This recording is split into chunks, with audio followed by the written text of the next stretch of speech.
कभी बुलडोजर की गूंज पर तालियां बजाई जाती थी, कभी बुलडोजर के नाम से ठहाके लगाए जाते थे, कभी इस बात को लेकर खुश हुआ करते थे कि देखो कैसे मुसलमानों की चूड़ी टाइट हो रही है, कभी इस बात से गदगद हुआ करते थे कि सामने वाला खाली पड़ा प्लॉट किसी मुसलमान का है और जब ये पाकिस्तान या बांग्लादेश भगा दिया जाएगा तो ये प्लॉट हमारा हो जाएगा। लेकिन इसकी हकीकत क्या है दोस्तों, जब मुड़कर देखा जाता है तो अपने पर रोना आ जाता है। और ये कहानी कोई नई नहीं है, एक के बाद एक इस तरह की कहानियां अब सामने आने लगी हैं। बिहार का ताजा मामला है दोस्तों, जब बिहार में फिर से नीतीश कुमार ने शपथ ली, लेकिन सहयोगी दल भारतीय जनता पार्टी है और अब कुछ हद तक जो पद है वो भारतीय जनता पार्टी के नेताओं पर ज्यादा है, मंत्रालय के। और अब क्या हो रहा है दोस्तों, ये जो तस्वीर है ये आपके सामने है, ये सीतामढ़ी का मामला बताया जा रहा है और बिहार के सीतामढ़ी में बुलडोजर चल रहा है। बुलडोजर की गूंज से जो पहले ठहाके लगाते थे अब वो रोते हुए नजर आ रहे हैं। और किसी ने सही कहा था कि बुलडोजर जो है वो अपना या पराया नहीं देखता है, और ये भी कहा था कि चलेगा बुलडोजर तो आएंगे कई घर जद में।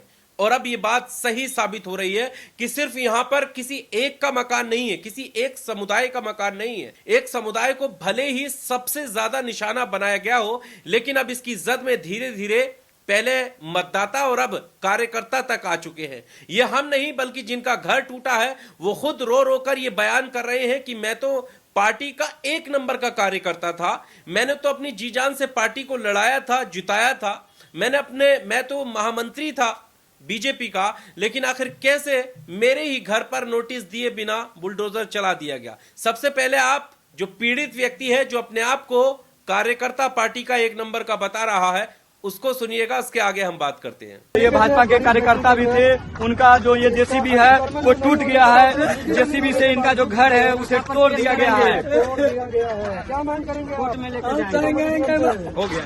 हम पार्टी के महामंत्री एक नंबर कार्यकर्ता थे, हमको नोटिस भी सीओ नहीं दिया है, हमको टाइम भी नहीं दिया है, अचानक सारा ध्वस्त कर दिया है। बाप रे बाप। तो देख सकते हैं किस तरीके से जो है गरीब का आशियाना उजाड़ दिया गया।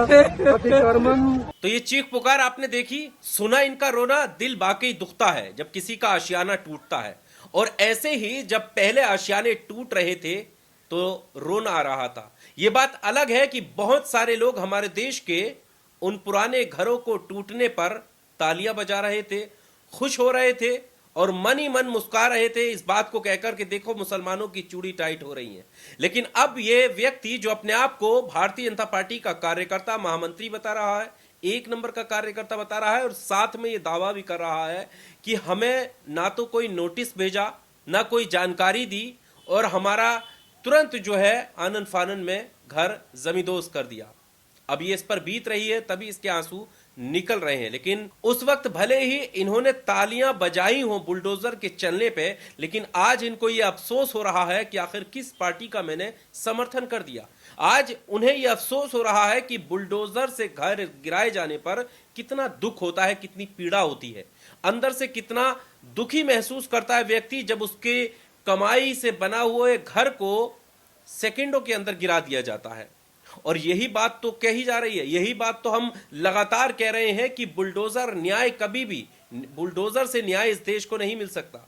इस देश के लोगों को अगर कोई बुलडोजर से न्याय देने की बात करता है तो वो देश के लोगों के साथ, देश के लोकतंत्र के साथ और संविधान के साथ धोखाधड़ी करता है। क्योंकि हमारे कानून की माने तो ऐसी कोई भी प्रक्रिया नहीं है हमारे देश के लोगों के साथ न्याय करने की। न्याय कोर्ट से मिलता है, न्याय संवैधानिक दायरे में रहकर मिलता है, कानूनी लड़ाई लड़ने के बाद मिलता है। आरोपी पर केस डाला जाता है, मुकदमा कोर्ट में जाता है, कोर्ट इस बात का फैसला लेता है कि कौन सी संपत्ति जो है वो इलीगल है और कौन सी संपत्ति लीगल है।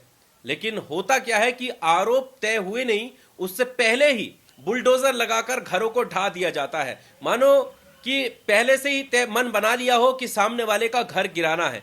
हम उस वक्त ही बुलडोजर से न्याय के खिलाफ थे और आज भी बुलडोजर के खिलाफ है। वो फिर चाहे हिंदू के घर पर चले, मुसलमान के घर पर चले, कि समाजवादी पार्टी के कार्यकर्ता के घर पर चले या फिर भारतीय जनता पार्टी के कार्यकर्ता के घर पर चले, किसी के भी आशियाने को तोड़ना गलत है। हम इसका विरोध करते हैं। हम चाहते हैं कि अगर कोई आरोपी है, अगर कोई इलीगल घर बना रहा है, कोई संपत्ति को हड़प करे हुए है, तो उसकी जांच होनी चाहिए और जांच के बाद कोर्ट के आदेश के अनुसार चीजें सामने आए उन कानूनों का पालन होना चाहिए, क्योंकि गलती सिर्फ एक व्यक्ति की होती है दोस्तों, और उसके बाद उसके पूरे परिवार को सजा मिलती हुई हमने देखी है कि कैसे घर को तोड़ दिया गया और पूरा परिवार सड़क पर 1 सेकंड में आ जाता है। तो आखिर अब आपने देख ही लिया कि बुलडोजर का मजा बिहार में किस तरह से लिया जा रहा है। बुलडोजर जो है वो बिहार में चलता हुआ दिखाई दे रहा है। अब देखते हैं कि ये चलता हुआ बुलडोजर और इसका अंत कहां तक होगा, कहां जाकर होगा, क्योंकि एक आम व्यक्ति, गरीब व्यक्ति, फिर वो चाहे किसी भी पार्टी में भले ही रहा हो,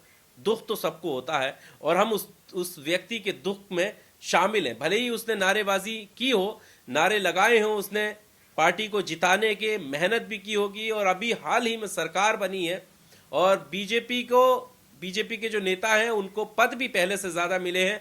तो भले ही उसने मेहनत की हो सरकार बनाने में, लेकिन उसके साथ गलत हो रहा है। बहरहाल आपको क्या कहना है, कमेंट बॉक्स में आकर अपनी राय जरूर दीजिएगा। शुक्रिया।